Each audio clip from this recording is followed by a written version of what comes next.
शतदल कमले रत्न सिंहासनस्थं सर्वालंकारयुक्तं नवघनरुचिरं संयुतं चाग्रजेन भद्राया वामभागे रथचरणयुतं ब्रह्मरुद्रेन्द्रवन्द्यं वेदानां सारमीशं स्वजनपरिवृतं ब्रह्मदारुं नमामि ब्रह्मदारुं नमामि। जय जगन्नाथ। अखिल ब्रह्मांडर नायक, अकारणर कारण, अरक्षर रक्षक, अपाणिपाद भक्तवत्सल जगन्नाथ, जगतर नाथ बोली जगन्नाथ। दुनिया रे एमिति कौनसी दिय नाही जहाँको जगतर नाथ बोली कुहाଯାଏ। से एमिति एक दिय जहाँकर पाद नाही जाई पारନ୍ତି, हाथ नाही सबु देई पारନ୍ତି, कान नाही सबु शुणी पारନ୍ତି, आउ बड़ बड़ चका आखिरे समग्र विश्व को देखि पारନ୍ତି। विचित्र दिय, विचित्र लीला तांकर, भक्त को आनंद देवा पाई तांकर लीला। सेहीपरि एक लीला हेउछि स्नान यात्रा, देवस्नान पूर्णिमा। आसंतु शुणिबा महाप्रभुंकर स्नान और अणसर नीति विषय। साधारण मानवंक परि महाप्रभुंक जीवनचर्या, शोइबा उठिबा दांत घषिबा स्नान करिबा भोजन करिबा सबु मनीषंक भଳି। सकाळु उठिले महाप्रभुंकु दांत काठिरे दंता घषा नीति बा काठ लागि करा जाए एवं तापरे जलरे दही अहळा पकाई दर्पण रे देखाई सेवक माने स्नान कराई थांती। एहाको बिंब स्नान बा परोक्ष स्नान कुहा जाए। श्रीजीव माने वर्षरे गोटिए दिन प्रत्यक्ष स्नान करिथांती, जहाँकि आज ज्येष्ठ पूर्णिमा दिन होइथाए। एहाको स्नान पूर्णिमा बा स्नान यात्रा बोली कुहा जाए। एही दिन दहितापति सेवक माने रत्नवेदीरु चतुर्धामूर्ति को धाड़ी पहंडी रे आनी स्नान मंडपरे विजे करांती। आग दिनरु मुदिरथ और सुना गोसाई गराबड़ू सेवक मानक द्वारा उत्तर द्वार रे थिबा शीतला देवी मंदिर निकटरे अवस्थित सुना कूअरु 108 गरा जल आनी भोग मंडपरे रखा जाइथाए। वर्ष सारा एही कूओ पानी व्यवहार न हेउथिबारु एहाकु पवित्र जल बोली कुहा जाए। सुना कूअरु पानी आनिला बेले सेवक माने मुहरे कपड़ा बांधि थांती। निश्वास बाजिले जल अशुद्ध हो जाए बोली विश्वास रही। तापरे जल को शोधन करा जाए। चंदन कर्पूर केसर और गुआ मिसा जाई जल को सुगंधित करा जाए। वैदिक रीति रे 108 कुंभ को अभिमंत्रित करा जाई एथिरे 13टी जिनिस मिसा जाई थाए।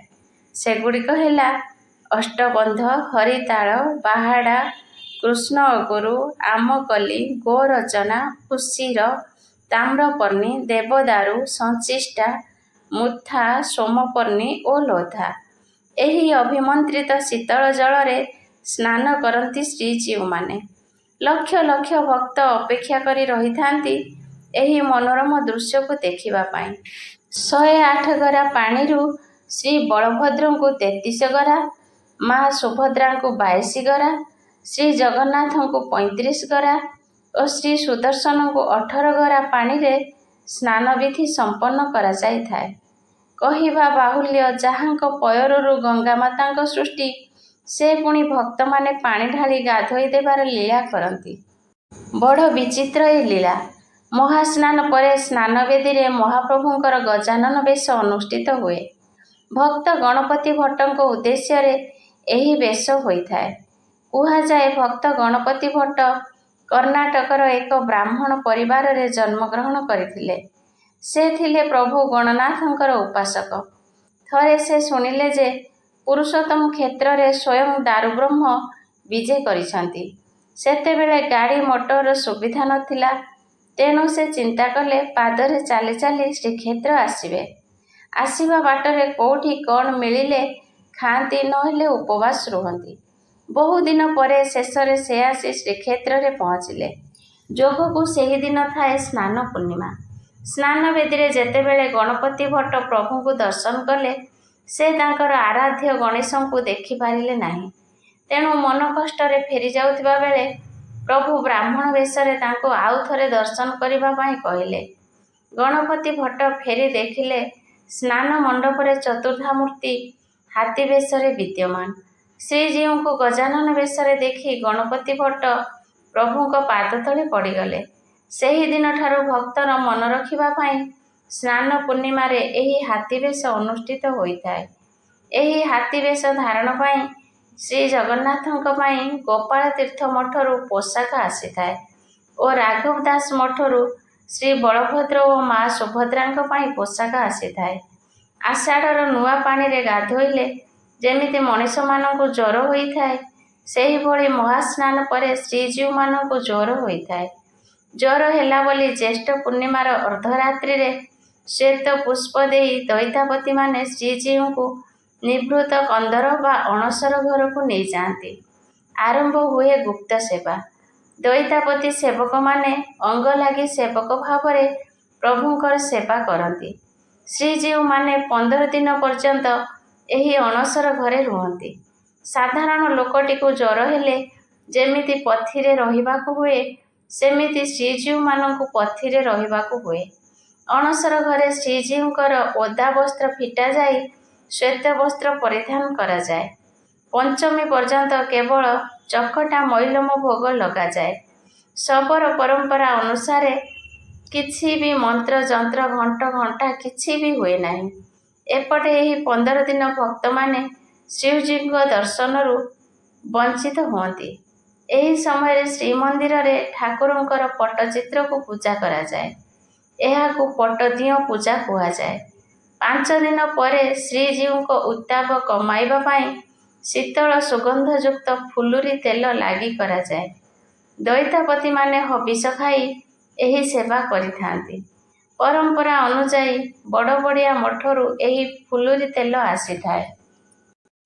ବର୍ଷକ ଆଗରୁ ନିଷ୍ଠାର ସହ ଗୋଟିଏ ମାଟି ପାତ୍ରରେ ରାଶି ତେଲ, ଜଡ଼ିବୁଟି, ସୁଗନ୍ଧ ଫୁଲ ଓ ଅନ୍ୟାନ୍ୟ ପ୍ରସାଧନ ସାମଗ୍ରୀ ମିଶାଇ ତାକୁ ମାଟିରେ ପୋତି ଦିଆଯାଏ। ସ୍ନାନ ଯାତ୍ରାର 5 ଦିନ ପରେ ବଡ଼ବଡ଼ିଆ ମଠର ମହାନ୍ତ ଏହି ତେଲକୁ ଶ୍ରୀମନ୍ଦିରକୁ ପଠାନ୍ତି। ଶ୍ରୀଜୀଉଙ୍କର ସର୍ବାଙ୍ଗରେ ଫୁଲୁରି ତେଲ ଲାଗି ପରେ ଠାକୁରଙ୍କ ଦେହରୁ ମଜରା ଛାଡ଼ିଯାଏ, ମାତ୍ର ଜ୍ୱର ଛାଡ଼ି ନଥାଏ। ଏହି ସମୟରେ ପ୍ରଭୁଙ୍କ ପାଖରେ କ୍ଷୀର, ଛେନା, ଖୁଆ, ରାବିଡ଼ି ଇତ୍ୟାଦି ଭୋଗ ଲାଗିଥାଏ। ଜ୍ୱର ଛାଡ଼ି ନଥିବାରୁ ଉପଚାର ପାଇଁ ରାଜବୈଦ୍ୟଙ୍କ ପରାମର୍ଶରେ ଦିଆଯାଏ 10 ମୂଳ ଓଷ। ଏହା ଗୁପ୍ତ ସେବାର ବିଶେଷ ନୀତି। ରାଜବୈଦ୍ୟଙ୍କ ଘରୁ ଆସିଥାଏ ଏହି 10 ମୂଳ ମହୋଷଧି। ଏହି ମହୋଷଧିରେ ରହିଥାଏ 2 କେଜି ଓଜନର ଚେରମୂଳି। ଆୟୁର୍ବେଦ ଶାସ୍ତ୍ର ଅନୁସାରେ ଶାଳପର୍ଣ୍ଣି, ଫଣଫଣା, ପଟଳି, ମହୁ, ନବାତ, ଗମ୍ଭାରୀ, କୃଷ୍ଣପର୍ଣ୍ଣି, ଅଙ୍କରାନ୍ତି, ଗୋଖରା, ଲବାଙ୍ଗ କୋଳି, ବେଲ, ଖଣିବାଥୁ, ଲମ୍ବାଗତି, ଦେଶୀ ଘିଅ, ଖୁଆସର ଓ ଖୁଆ ଓ ଭାଙ୍ଗ ଇତ୍ୟାଦି ମିଶାଇ ପ୍ରସ୍ତୁତ ହୋଇଥାଏ ଏହି ମହୋଷଧି। ଏକାଦଶୀ ତିଥିରେ ଲାଗି କରାଯାଏ ଏହି 10 ମୂଳ ଓଷ। ଅନ୍ୟପଟେ ଏହି 15 ଦିନ ବ୍ରହ୍ମଗିରିରେ ଅବସ୍ଥିତ ଅଲାରନାଥ ମନ୍ଦିରରେ ଲାଗି ରହେ ଭକ୍ତଙ୍କର ଭିଡ଼। ଶ୍ରୀଜଗନ୍ନାଥ ଅଲାରନାଥ ରୂପରେ ପୂଜା ପାଆନ୍ତି ଏହି 15 ଦିନ। ଭଗବାନ ସବୁଦିନ ଭକ୍ତର ଅଧୀନ। ଭକ୍ତର ମନୋକାମନା ପୂରଣ ପାଇଁ ଯୁଗେ ଯୁଗେ ଭଗବାନ ବନ୍ଧା ପଡ଼ିଯାଆନ୍ତି ଭକ୍ତ ପାଖରେ। ମନରେ ଥରେ ଭଗବାନଙ୍କ ସାନ୍ନିଧ୍ୟ ଲାଭ କରିବାର ଅଭିଳାଷ ଜାଗି ଉଠିଲେ ଗନ୍ତବ୍ୟ ପଥ ଯେତେ ଜଟିଳ ହେଲେ ମଧ୍ୟ ମନ କେବଳ ସେହି ଦିଗରେ ହିଁ ଧାଇଁଥାଏ।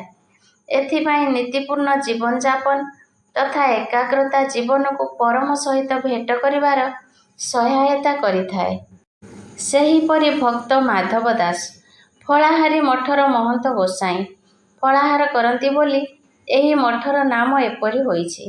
ସାରା ଜୀବନ ମାଧବ ଦାସ ଶ୍ରୀ ଜଗନ୍ନାଥଙ୍କ ନାମ କୀର୍ତ୍ତନରେ ନିଜକୁ ବୁଡ଼େଇ ରଖିଥିଲେ। ନାମ ଭଜନ ହିଁ ତାଙ୍କର ଏକମାତ୍ର ଧ୍ୟାନ ଥିଲା।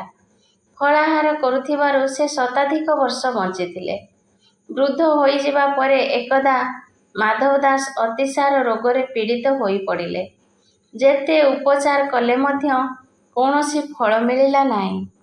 ତଥାପି ପ୍ରତିକ୍ଷଣ ନାମରସରେ ନିଜକୁ ନିମଜ୍ଜିତ କରି ରଖୁଥିଲେ। ଏତେ କଷ୍ଟ ମିଳିଲା ଯେ ସେ ଆଉ ସହିପାରୁ ନଥିଲେ। ଦିନେ ସେ ଦେଖିଲେ କଳାଧଳା ଭାଇ ଦୁଇଜଣ ଆସି ତାଙ୍କର ସେବା କରୁଛନ୍ତି। ନିଜର ଧ୍ୟାନ ଶକ୍ତି ବଳରେ ମାଧବ ଦାସ ଚିହ୍ନି ପାରିଲେ ଯେ ସ୍ୱୟଂ ମହାପ୍ରଭୁ ଆସି ତାଙ୍କର ସେବା କରୁଛନ୍ତି। ବିଚଳିତ ହୋଇଉଠିଲେ ସେ। ହାତ ଯୋଡ଼ି ପ୍ରାର୍ଥନା କଲେ, ପ୍ରଭୁ, ମୋତେ ଆଉ ଦୁଃଖ ଦିଅ ନାହିଁ। ଏ କଷ୍ଟରୁ ମୋତେ ମୁକ୍ତି ଦିଅ। ପ୍ରଭୁ ଉତ୍ତର ଦେଲେ, ସେ ଶକ୍ତି ଆମର ନାହିଁ। ଏ ମୋର ସଂସାରରେ ତୁମେ ଯେତେଦିନ ତୁମର କର୍ମଫଳ ଭୋଗି ନ ସାରିଛ, ସେତେଦିନ ପର୍ଯ୍ୟନ୍ତ ତାକୁ ବ୍ୟତିକ୍ରମ କରିବାର କ୍ଷମତା ଆମର ନାହିଁ। ଅବଶ୍ୟ ତୁମର ରୋଗ ଯନ୍ତ୍ରଣା ଆମେ ଭୋଗ କରିପାରିବୁ। ଏହା କହି ବାଳକ ଦୁଇଜଣ ଚାଲିଗଲେ। ସେହି ସମୟରୁ ଧୀରେ ଧୀରେ ମାଧବ ଦାସ ଭଲ ହେବାକୁ ଲାଗିଲେ। ସମ୍ପୂର୍ଣ୍ଣ ରୋଗ ମୁକ୍ତ ହୋଇଯିବା ପରେ ସେ ଚାଲି ଚାଲି ଯାଇ ମହୋଦଧିରେ ସ୍ନାନ ସାରି ଶ୍ରୀମନ୍ଦିରକୁ ଗଲେ ମହାପ୍ରଭୁଙ୍କ ଦର୍ଶନ କରିବା ଉଦ୍ଦେଶ୍ୟରେ। ମାତ୍ର ଏ କ'ଣ, ଶ୍ରୀମନ୍ଦିରର ଭିତର ଦ୍ୱାର ବନ୍ଦ ଅଛି।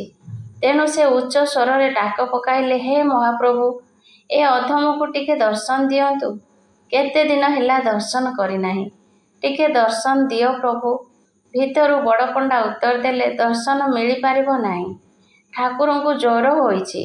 ବଡ଼ପଣ୍ଡାଙ୍କ ଉତ୍ତର ଶୁଣି ଚକିତ ହେଲେ ମାଧବ ଦାସ। ମନେ ପଡ଼ିଗଲା ଆଜକୁ 4 ଦିନ ତଳେ କଳା ଧଳା ବାଳକ ଦୁଇଜଣ କହିଥିବା କଥା। ସେ କଥା ପରଠୁ ସେ ସୁସ୍ଥ ହୋଇଉଠିଲେ। ମାତ୍ର ପ୍ରଭୁଙ୍କୁ ଜ୍ୱର। ଏବେ ସେ ଜାଣିପାରିଲେ ତାଙ୍କୁ ଭଲ କରିଦେଇ ପ୍ରଭୁ ଜ୍ୱରରେ ପଡ଼ିଛନ୍ତି। ଏକଥା ଚିନ୍ତା କରି ସେହିଠାରେ ମୂର୍ଚ୍ଛିତ ହୋଇ ପଡ଼ିଗଲେ ଭକ୍ତ ମାଧବ ଦାସ। ସେହି ମୂର୍ଚ୍ଛିତ ଅବସ୍ଥାର 15 ଦିନ ପଡ଼ି ରହିବା ପରେ ସେ ଇହଲୀଳା ସମ୍ବରଣ କଲେ। ସେହି ଦିନଠାରୁ ଆଜି ପର୍ଯ୍ୟନ୍ତ ଏହି 15 ଦିନ ଶ୍ରୀଜୀଉଙ୍କୁ ଜ୍ୱର ହୁଏ ଏବଂ ଅନବସର ନୀତି ପାଳିତ ହୁଏ। ଠାକୁର ଅଣସର ଘରେ ରୁହନ୍ତି। ଏହି 15 ଦିନ ଶ୍ରୀମନ୍ଦିରରେ ପଟ୍ଟଦିଅଁ ପୂଜା ପାଇବାର ବିଧି ଓ ପରମ୍ପରା ରହିଛି। ଯୁଗେ ଯୁଗେ ଏହିଭଳି ଭଗବାନ ଭକ୍ତ ପାଇଁ ଲୀଳା କରି ଆସିଛନ୍ତି। ଜୟ ଜଗନ୍ନାଥ।